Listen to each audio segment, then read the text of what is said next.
नमस्कार दर्शक बंधु मु सूर्यनारायण दास मो चैनल नाम हूँ सूर्यतंत्र विज्ञान साधना केन्द्र। यही साधना केन्द्र नवरंगपुर डिस्ट्रिक्ट अच्छी लक्ष्मीनगर एक अच्छी जे मैंने जदि चाहते दीक्षा नाकू चाहते से मैंने निश्चित रूपे संपर्क करूँ 8260437455 नंबर रे कॉल करूँ संपर्क करूँ बिना मूल्य दीक्षा नियंतु एवं साधना करूँ जन कल्याण करूँ। 8 मार्च शुक्रवार 2024 रे महाशिवरात्रि आसी। यही शिवरात्र कौन कले कौ हिसाब पूजा कले शिवंकर पूर्ण रूपे शक्ति प्राप्त करें ना कौन शिवरात्रि को जदि सामान्य जदि पूजा करने को चाहते ताहले प्रथमे कौन करेंगे सकाळे स्नान करेंगे धला कपड़ा पिंधे कौन सी मंदिर जदि जीवे भल कथा ना घरे मध्य जदि शिवलिंग रखिंट ताहले बसवे ता सामने बसवे पूर्व किंबा उत्तर मुख ही बसी पड़ो से साधारण जल नहीं शिवं को स्नान कर जदि कौन प्रकार सामान्य जदि सामग्री रखिंट ताहले चढ़ेब जदि कौन प्रकार सामग्री शिवलिंग उपर चढ़ाई ताहले सब काढ़ीदेवे पर कौन शिवलिंग को चाउल जाक लेकिन शिव पार्वती को आह्वान कर हाथ में चाउल टिके नब फूल टिके नब आह्वान कर हे प्रभु भगवान शिव हे माता पार्वती आपण मानक सादर निमंत्रण करुँची आपण आसतु एवं स्थापित हूँ आप पूर्ण कृपा करूँ यहीपरि भाव में कहीकि आप चाउल को शिवलिंग उपर छाड़ीदेवे ता बादे सादा पानी ताकू स्नान कर महू टिके देव दही टिके देव दूध टिके देव तापे छेना टिके देव लहुणी टिके देव तेल देव घी देव गंगा जल देव इत्र देव आखु रस देव यही सब रसरे आपण मैंने टिके टिके ताकू स्नान करदे। स्नान करला बाद आप किसी समय पर साधा पानी जदि ये सब जिनस आवश्यक न थाए किसी जिनस नहीं केवल साधा पानी मध्य आप स्नान करेंगे ता बाद कला सूता टिके धरिदे शिवलिंग को बांधिदेवे शिवलिंग को चंदन टिके देवे तिलक करेंगे चाउल टिके चढ़ेबे फूल टिके देवे धूप टिके देवे भोग मिठाई देवे आउ साकर दाना देवे गोकुल दाना देवे। ध्यान रखिब पूजा समय शिवलिंग पर फालतू सामग्री गुड़िक रखिब नहीं खाइबा जिनस आउ पीवा जिनस अलग अलग रखि प्रत्येक जिनस चढ़ावा समय आप ओम नमः शिवाय जाप कर यापर कौन ओम नमः शिवाय यथाशक्ति जाप कर जिते शेष पूजा हेब से ना कौन करेंगे माँ को शिवं को ईश्वर पार्वती क्षमा मांगे क्षमा मांगते सीठी उठी पड़े यहीपरि भाव में सामान्य पूजा कर शिवरात्र केमती करा आपण माने समस्ते जानले बुझिले ना कौन जे माने जानी नांती 2024 8 तारीख मार्च शुक्रवार दिन शिवरात्रि आसी महाशिवरात्रि रे ना कौन से समयटा कौन केमती भाव पूजा कर प्रथम पर समयटा कौन ना संध्या 6 घंटा 25 मिनिट आरंभ करी 9 घंटा 28 मिनिट पर्यंत रहिबो। द्वितीय प्रहर कौन राति 9 घंटा थारू 9 घंटा 28 मिनिट आरंभ होगी 9 मार्च 12 घंटा 31 मिनिट पर्यंत रहिबो। रात्रि तृतीय समयटा हूँ कौन रात्र 12टा 31 मिनिट आरंभ हो प्रातः 3 घंटा 34 मिनिट पर्यंत रहिबो तृतीय प्रहर। से भाव में चतुर्थ प्रहर समयटा कौन प्रातः 3 घंटा 34 मिनिट आरंभ हो 6 घंटा 37 मिनिट पर्यंत रहिबो। निश्चित काल ना मुहूर्तटा ना कौन के समय पूजा कले से भल फल प्राप्त हो पार। राति 12टा 7 मिनिट आरंभ हो 12टा 55 मिनिट पर्यंत रहिबो। मार्च 9 तारीख रे जे मैंने जानवा चाहती व्रत पालन करने चाहती सका 6 घंटा ठारू 6 घंटा 37 मिनिट आरंभ कर 2 पर अर्थात कौन दिन 3टा 28 मिनिट पर्यंत पूजा करें ना कौन यही शिवरात्रि अवसर रे जदि आपण माने चाहूचंती ଧନ ପ୍ରାପ୍ତି ପାଇଁ ତାହେଲେ ଶିବ କୁବେରଙ୍କୁ ପୂଜା କରିବାକୁ ବିଶେଷ ଫଳପ୍ରଦ ମିଳିଥାଏ।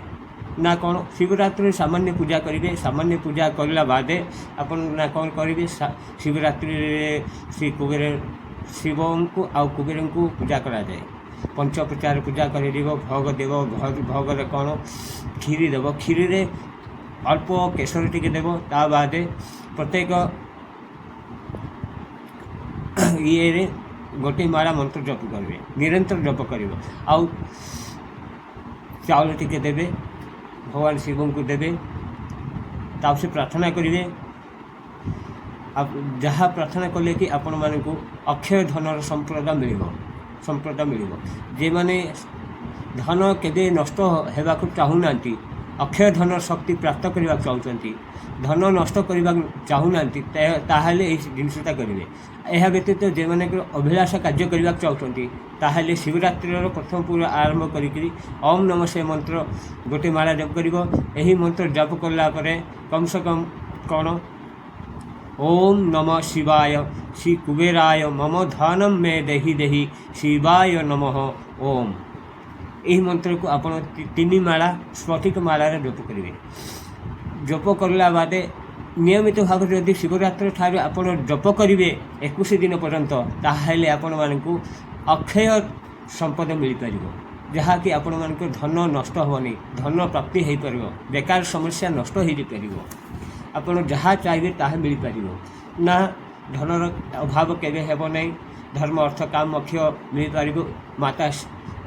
ମାତା ପାର୍ବତୀ ଏବଂ ଶିବଙ୍କ ବିଶେଷ କୃପା ମିଳିପାରିବ। ଏହି ଶିବରାତ୍ରିର ସ୍ପେଶାଲ ପୂଜା ଶିବ କୁବେର ପୂଜା ଏହା କୁହାଯାଏ।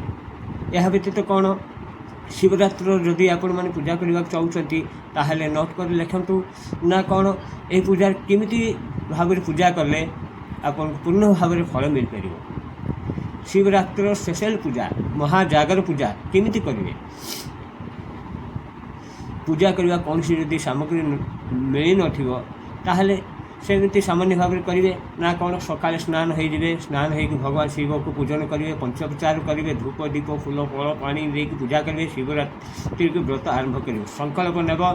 ତା ବାଦେ କ'ଣ ଆପଣ ଯଦି ଚାହୁଁଛନ୍ତି ଜଳ ଆହାର କରିପାରିବେ କି ଫଳ ଆହାର କରିପାରିବେ କି ନିରାହାର ରହି କରିବେ, ତାହା ଯେମିତି ଭାବରେ କରିବା ଅଛି ସେମିତି କରିବେ। ଏହା ବ୍ୟତୀତ କ'ଣ ଆପଣ ସେଇ ଦିନଟା କ'ଣ କରିବେ, ଭଗବାନଙ୍କୁ ନାଁଟା ବାରମ୍ବାର ଜପ କରିବାକୁ ପଡ଼ିଥାଏ। ଯେତେବେଳେ ସନ୍ଧ୍ୟା ହେବ ସେତେବେଳେ ଶିବଜୀକା ପଞ୍ଚୋପଚାର ପୂଜନ କରିବ। ପରେ ରାତ୍ର ପ୍ରଥମ ପ୍ରହର ଆସିବ ଯେତେବେଳେ ଶିବଜୀଙ୍କୁ ଚନ୍ଦନ, ଚାଉଳ, କଳା ରାଶି ଆଉ ପଦ୍ମ ଫୁଲ, କନିଆର ଫୁଲ ଦେଇ ଦେବ, ପ୍ରଦାନ କରିବ। ସେହି ସମୟରେ କ'ଣ କରିବ, ଧୀର ସ୍ଲୋରେ ଆପଣ ମନ୍ତ୍ର ଜପ କରିବେ। ଓମ୍ ଭବାୟ ନମ, ଓମ୍ ସର୍ବାୟ ନମ, ଓମ୍ ରୁଦ୍ରାୟ ନମ, ଓମ୍ ପଶୁପତାୟ ନମ, ଓମ୍ ଉଗ୍ରାୟ ନମ, ଓମ୍ ମହାନାୟାୟ ନମ, ଓମ୍ ଭୀମାୟ ନମ, ଓମ୍ ଈଶାନାୟ ନମଃ। ଏହି 8 ଗୋଟି ମନ୍ତ୍ରକୁ ଆପଣମାନେ ନୋଟ୍ କରି ଲେଖନ୍ତୁ ଏବଂ ସ୍ଥିରରେ ଆପଣ ଧୀରେ ପଢ଼ନ୍ତୁ। ଯେମିତିକି ଆପଣମାନେ ଏହି ମନ୍ତ୍ରକୁ ବାରମ୍ବାର ପାଠ କରନ୍ତୁ। ପ୍ରଥମ ପହରେ ଆପଣମାନେ ପାଠ କରିଲା ବାଦେ ଆପଣମାନେ ଜଣ ରୋଷେଇ କରିଥିବେ ତାହା ଦେବେ, ଆଉ ନଡ଼ିଆ ଗୋଟେ ଦେବେ, ଅର୍ଘ୍ୟ ଦେବେ, ଓମ୍ ନମ ଶିବାୟ ମନ୍ତ୍ର ଜାପ କରିବେ। ଦ୍ୱିତୀୟ ପହର ଯେତେବେଳେ ଆସିବ ଶିବଲିଙ୍ଗକୁ କ'ଣ କଳା ରାଶି ଦେବ, ଜଉ ଧାନ ଦେବ, ଆଉ ଫୁଲ ଦେବ, କମଳ ଫୁଲ ଦେବ, ବେଲପତ୍ର ଦ୍ୱାରା ପୂଜନ କରିବ, କ୍ଷୀର ଦେବ, କ୍ଷୀରି ଦେବ, ଆଉ ନୈବେଦ୍ୟ ପ୍ରଦାନ କରିବ, ଆଉ ମଞ୍ଜିଥିବା ଲେମ୍ବୁକୁ ଆପଣ ତାକୁ ଅର୍ଘ୍ୟ ଦେବେ। ଆଉ ଓମ୍ ନମ ଶିବାୟ ପ୍ରଥମ ଥର ଜାପ କରିଥିଲେ ସେଇ ମନ୍ତ୍ରର ଅପେକ୍ଷା ସେଇ ମନ୍ତ୍ରକୁ ହିଁ ଆପଣ ଠିକ୍ 2 ଗୁଣା ସ୍ପିଡ଼ରେ ଜାପ କରିବ। ଯେମିତିକି ଆପଣ ଭବାୟ ନମଃ କହିଥିଲେ ସେଇଟା ଅଧେ ହେଇଯିବ, ଅଧା ଆସିବ। ଓମ୍ ଭବାୟ ନମ ସ୍ପିଡ଼ ହେବ, ଟିକେ ଦ୍ରୁତ ଗତିରେ ହେବ, 2 ଗୁଣା ହେଇଯିବ। ସେଇ ଭାବରେ ଜପ କରିବେ। ଏହା ବାଦେ ଯେତେବେଳେ ତୃତୀୟ ପହର ଆସିଯିବ ଶିବଜୀଙ୍କୁ କ'ଣ କରିବ, ଗେହୁ ଟିକେ ଦେବ, ଅର୍ଘ ଫୁଲ ଦେବ, କମଳ ଫୁଲ ଦେବ, ବେଲପତ୍ର ଦେବ, କଳା ରାଶି ଦେବ, ପୂଜନ କରିବ, ଆଉ ପୁଆ ଟିକେ ଦେବ, ଆଉ ନୈବେଦ୍ୟରେ ଶାଗ ଟିକେ ଅର୍ପିତ କରିବ, କର୍ପୂରରେ ଟିକେ ଆଳତି ଦେବ, ଆଉ ଡାଳିମ୍ବ ଟିକେ ଦେବ ସାଥିରେ ଅର୍ଘ୍ୟ। देला बाद आप ओम नमः शिवाय मंत्र जप करेंगे द्वितीय पहर अपेक्षा कौन हम जो मंत्र को आप प्रथम 8 गोटी मंत्र को पाठ करते प्रथम मंत्र गोटे फल गोटे गुण द्वितीय मंत्र तार 2 गुण तृतीय मंत्र कौन से मंत्र को पुणी कौन तार 2 गुण आप जप करने पड़ो स्पीड धीर नुहे स्पीड रे जप करने पड़ो जप करेंगे चौथ पहर आसब चौथ पहर आसिले कौन बिरी देवे आउ कांगू चाउल देवे मुंग देवे सप्त धान दब शंख फूल दब बेलपत्र दब पूजा कर बिरीर मिठा दब बड़ा दब प्रदान कर कदली देव ए मंत्र को तृतीय पहर अपेक्षा से आपण कौन 2 गुण जप कर जमती आप प्रथम गुण जप कले ओम नमः शिवाय जप कले सेकेंड स्टेप ओम नमः शिवाय तृतीय स्टेप ओम नमः शिवाय चतुर्थ स्टेप कौन ओम नमः शिवाय यथा स्पीड एमती जप करेंगे जप करेंगे 2 गुणा 1 गुणा 2 गुणा तार 2 गुणा तार 2 गुणा यहीपरि भाव में आप जप करेंगे जिते शिव सकाळ हो भगवान शिव को पूजा कर विसर्जन कर शिवलिंग उपर जोटा अच्छी साधक जो जिनस श्रीलिंग दूध दही गंगा जल जहाँ जहाँ महु की स्नान करदे समापन करेंगे क्षमा प्रार्थना करेंगे से भाव में कले आपण मानकर पूर्ण भाव में फल मिल आप जो मनोकामना हिसाब से संकल्प करते से हिसाब से आपन फल निश्चित रूपे मिल गोटे दिन महाशिवरात्र पूजा आपण मानकर गोटे ही कार्य सफल हो पार अन्यथा कार्य सफल हो पार जेकोसी गोटे कार्य को लेकिन आप संकल्प करेंगे ताहले निश्चित रूपे फल मिल जे मैंने चाहूँगी यही चैनल को ताहले से लाइक करेंगे सब्सक्राइब करेंगे शेयर करेंगे कमेंट करेंगे जे मैंने चाहूँगी दीक्षा ने चाहूँगी गुरु दीक्षा नेला बाद से विभिन्न प्रकार साधना करेंगे धन संपद धर्म अर्थ काम मोक्ष लाभ करेंगे और जनकल्याण करेंगे निःशुल्क से मैंने आसवा पड़ो जदि चाहूँगी ऑनलाइन नहीं पारे से फोटो माध्यम दीक्षित नहीं पारे एवं जहाँ गुरु को जहाँ यथाशक्ति तथा भक्ति सेवा करें आज महाशिवरात्रि जदि कौन प्रकार विशेष भूल कहबार जदि विशेष भूल होता क्षमार्चना करेंगे जे मैंने यही व्रत पालन करेंगे महाशिवरात्रि पालन करेंगे से समस्त मनोकामना पूर्ण हो यह हूँ मो गुरु आशीर्वाद जहाँ गुरु कहले मुझा आपण मानक देली जन समाज कल्याण हेतु आपण मैंने समस्ते करंतु देखंतु एवं प्रयोग करंतु देखंतु ता बाद कहे फलता मिछ कि सत्य। जय महाकाल जय माँ कामाख्या जय महा तारा जय माँ सात बहिनी।